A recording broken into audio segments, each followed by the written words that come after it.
slow. She is showing her YouTube fans when potatoes are ripe. Okay, so we have our container potatoes that we started earlier this year, and you can see that the potatoes plants are completely dead. The potatoes might be a little bit small right now just because the plants, you know, died pretty early on, a little sooner than I thought. So what we're gonna do is we're gonna throw them in this wheelbarrow and see what kind of potatoes we got out of them. And I have helpers today. This is Janelle and Katie, and they're gonna help me find these potatoes. You ready? All right, dump them in.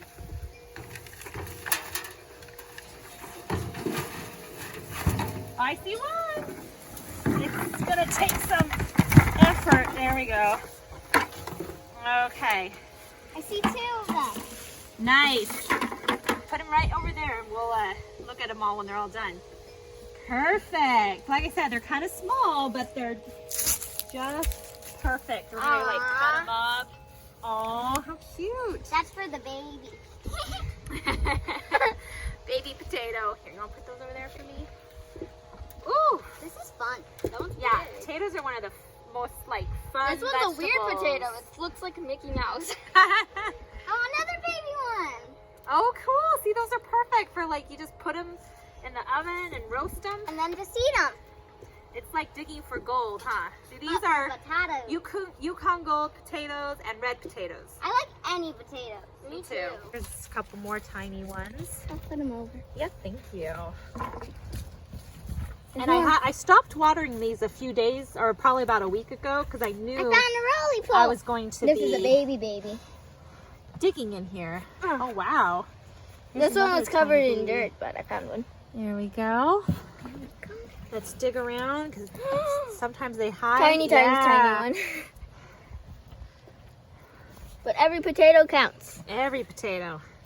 Oh, there's a whole bunch right there. Check around. And then I'm just going to put all this dirt and all this in our compost pile and let it finish disintegrating. I'd say that was pretty successful. There's more. So with potatoes, if you want to store these for very long, be sure not to actually wash them off because they will rot a lot faster. Instead, you're going to let them cure for a few days, up to a week, to get the skins a little bit tougher. And then you can, technically you can store potatoes for up to like 6 months if you just have like a single layer and keep them in a cool, dry place. But we're probably going to end up eating these in a few days because these look really good. So yeah, I say it was successful. Thanks for watching, and hope that if you did container potatoes that they turn out as good as these. Thank you.